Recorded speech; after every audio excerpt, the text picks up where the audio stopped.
Because a guy was supposed to hear, yesterday, Judge Friedrich had given the government so many people going for resentencing. So,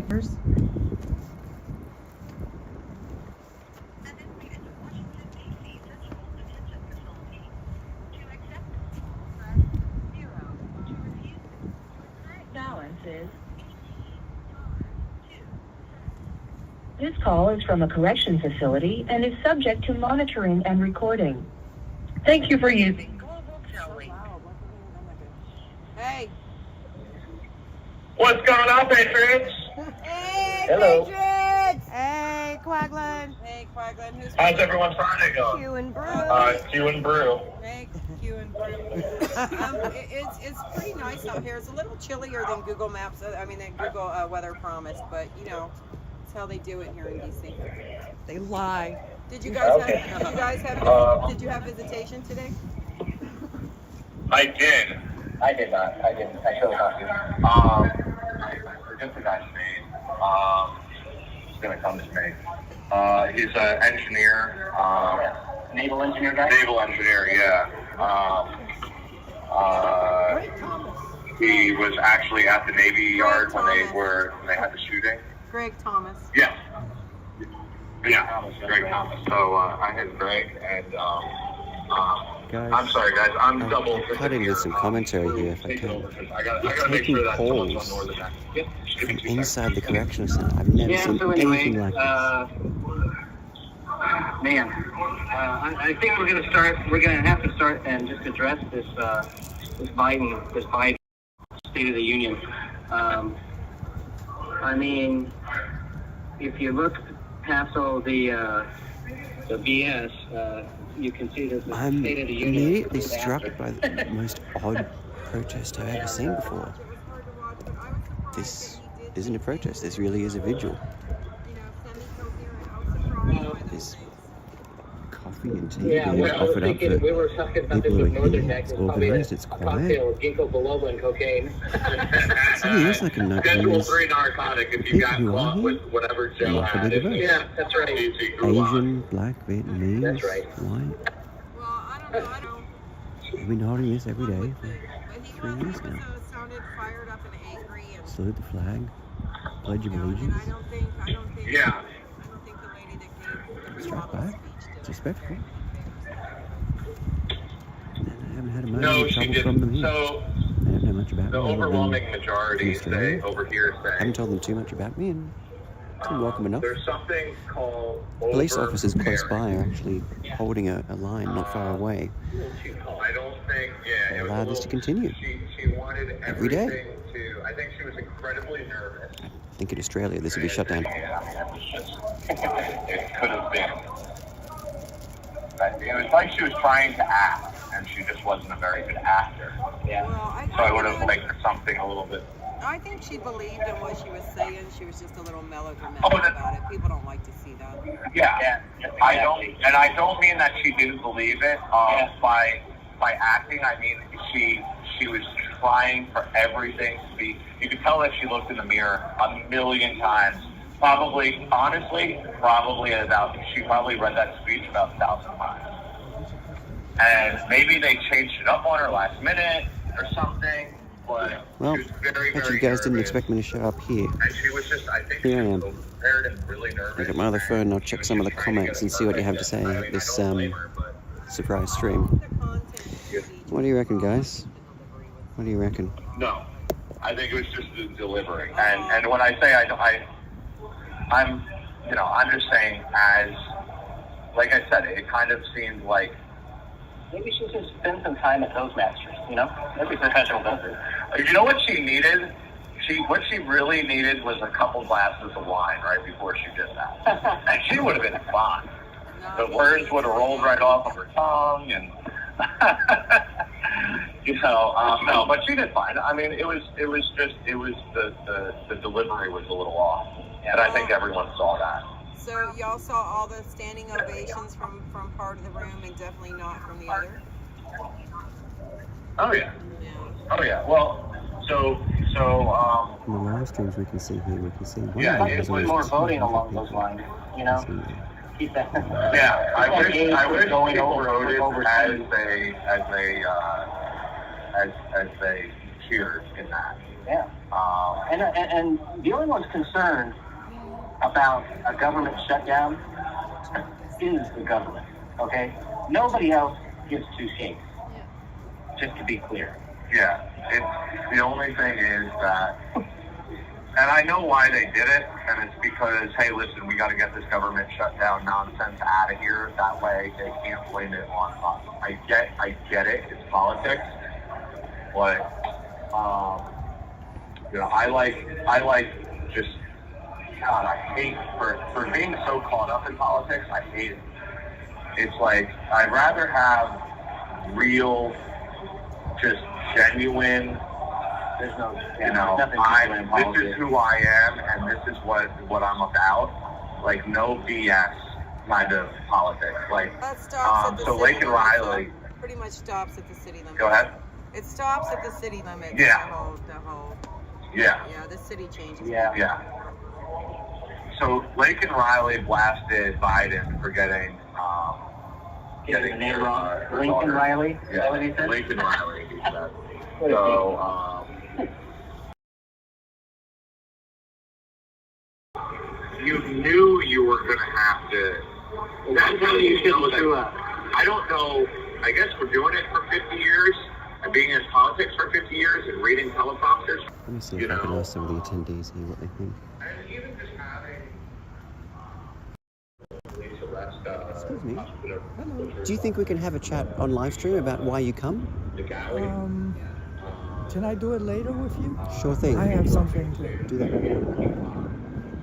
Like, you can't say, and this is what's so crazy, is they don't care. And politicians don't care. They know that the average person is going Can we have a to chat about why you come and why you do this? watch the State of the Union. You could chat with my husband, actually. Let him do the interview. Is he back? So they He's just over there in the spitball In the and red? just lie Yeah, through chat their with him. teeth. And the fact is that the majority of people Sure. are Do you think we can have a chat about are why fine you with come it. and why you come?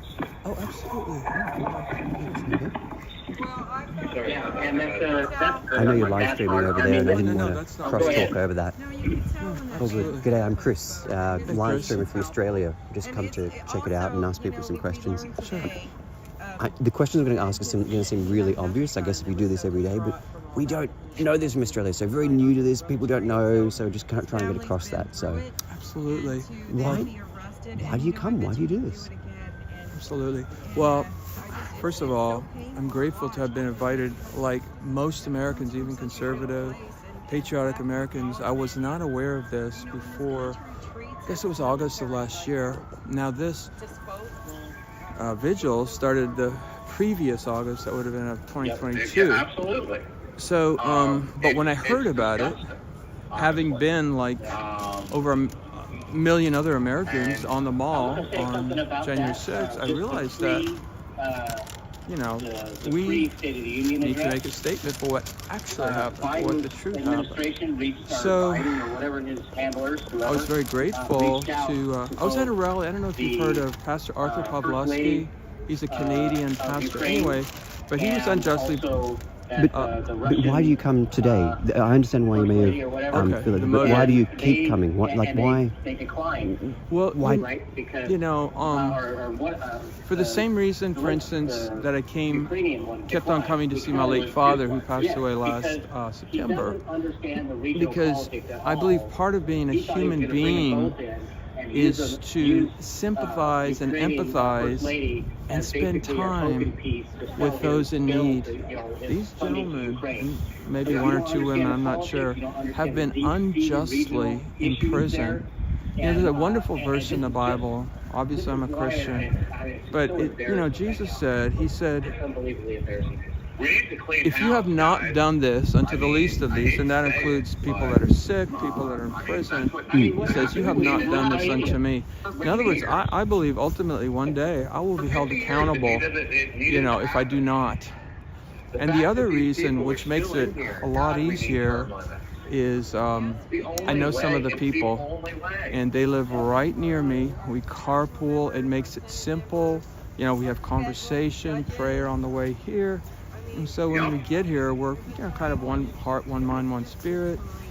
But the people who have been wrongfully imprisoned in that way, yes. There are a lot of people who've been wrongfully imprisoned. Yes. These people, what has it relate to them so specifically? What connection do you have? Well, that's the patriotism. You know, I mean, I think it should be, I could be here for an hour kind of talking about American exceptionalism, which I don't believe Americans are better. Don't get me wrong, there's a lot of wacky, screwed up Americans. But the Founding Fathers, the people who started this nation, had a particular objective, and one of which was freedom. Freedom of speech, freedom of religion. That's the First Amendment. And eventually these desires were built into what's called the Constitution.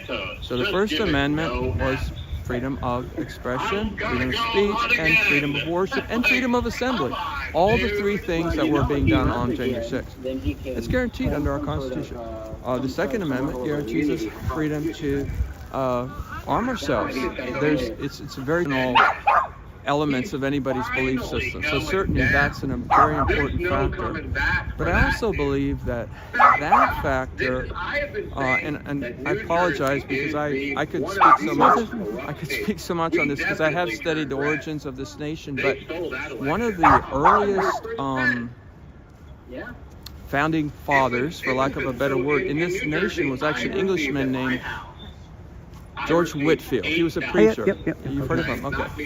But most people won't. And what I'm really trying to get to the bottom of is most people hold vigils for people they are directly related to, their wives, sons, brothers, for someone they're more loosely connected to in some other way. Of the people whose faces I can see there, Ashley Babbitt, Roseanne, Kevin, of those faces' names over there. Are you directly related, connected? What connects you to the people who are imprisoned or who on those posters? Right. Yeah, no, I'm not physically related, like a blood relative, actually. But I think there's a deeper principle here, and this is what I'm trying to communicate. Obviously, I'm doing a very good job. And that has to do with tying into the same belief system. For instance, let's say you probably remember 2020 and 2020, well, it was primarily 2020 in America. This nation was on fire, from Minneapolis to Seattle to Oregon, just throughout the nation, Atlanta, even here in Washington, D.C. These were young people, had a common vision, common goal of anger. To be honest, I don't know what their vision was, but they were united in their belief. Similarly, as the individuals that gather here, we have a belief in the foundational rights that we as Americans are entitled to. So it's almost like somebody has to make a stand, I guess you might say, and that's what we're doing. We're standing not just for So what connects you is a sense of a common belief with those people, and that they stood for your beliefs, and you feel that they are paying the price for defending your shared beliefs. There you go. Absolutely. While you are not imprisoned, you feel you share their pain, their suffering, their false imprisonment. Okay. Yeah, absolutely. And one final comment. You know, when you're, let's say, in a hospital and you're sick and nobody visits you, it's not a good feeling. If you're in prison and nobody visits you, it's not a good feeling. So in a sense, it's also showing a certain amount of compassion and empathy for, where they're at. So that's also part of the equation. And so you do that. Do you come here often? Do you come here every night? Or? At least monthly, bi-weekly if we can. Now, we were given the opportunity to come tonight. She's never been here. My wife and I, we live near some of the people that come here, so it was easy for us, but we wanted to bring, our friends so that she had wanted to come. So that's one of the reasons we come tonight, but we have relationships with pretty much everybody here, so it's a loose relationships, but we know them. And this is held every night? Yes, it is. I think it's a roughly 600 days now, plus or minus. During the winter, it starts at 7:30. During the summer, it bumps up to 7 to 9. But at 9 o'clock, and you'll see this, assuming you'll still be here, but we'll sing the national anthem at 9 o'clock, and that's kind of one of the closing declarations. and then we might have 1 or 2 other activities. But every night, that's correct. This is a long-running vigil then. It's almost 2 years. It was August 2022 was the first meeting. So we'll see. Hopefully it will be over before this August. But if not, these people are still. We'll still be here. So. I can see on some of the live streams, hundreds of people are watching this, and that. Absolutely. This is an American movement. This isn't a local movement. This isn't just a Christian movement, but although the faith plays a very large role, it's really an American movement. And there's people from everywhere, even around the world. You probably noticed, but several Chinese people. The reason the Chinese people have a good understanding of freedom and what it is to have your freedoms taken away, especially people that are in mainland China, they've experienced it under Mao's regime, so they're willing to fight to. And that's why they're here. Exactly. Okay. Yeah. Because I had noticed that if I can say in my time in your country, this is a deeply racially divided country. Coming from Australia, there is a lot of racial dialogue, tension, and everything about it. For anyone outside of America, is quite confronting to see for the first time. Naturally, we jump to that and we put it into this black-white, and I'm like, no, this is not just one. If I can comment, there isn't just one dialogue of white, black, anything like that. This is all multicultural kind of racial tension that we don't have in Australia, that I'm still learning and understanding. But here, this is not monocultural. Most political movements I've noticed here have a certain monoculturalism to it a little bit. But here, I'm surprised to see Chinese and you have a black American over there, and Absolutely. and it surprised me to see We that. I have didn't expect to see Hispanic that. people too, not tonight, but we have a friend from Brazil. We got another brother from Argentina. We have people from really all over the world, but definitely multicultural, no doubt about it. Not that everything has to be multicultural in that way. It just how this movement tends to be portrayed is one which is a Absolutely. Oh yeah, and that's a media-driven narrative, and that's why we all understand that. We understand that the mainstream media, the quote-unquote legacy media, is very driven by a narrative where they want to control people. So, but we're free people, and thankfully we have the right to do this, so we're going to take advantage of it. Okay, lovely. Thank you. Thanks for your chat. Streaming on Chris Discoveries. Hey, Chris. All right. Yeah, send me your link maybe, or send it to somebody here. I'll check it out. I'll mention it again. And maybe if I can grab someone else to chat to as well, and just keep getting their views as well. Sure, absolutely. No, Thanks, thank you very Chris. much. Yeah.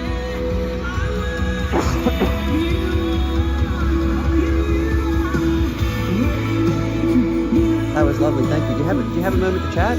I'm calling a live stream at the moment. Do you have a moment? We spoke briefly before the stream, but tell us a little bit about yourself, because people won't know who you are. I'm Nikki. I'm Ashley Babbitt's mother. We've been holding a vigil down here on Freedom Corner for 500 measures watching us, and that means something to the guys inside. It means something to us, and I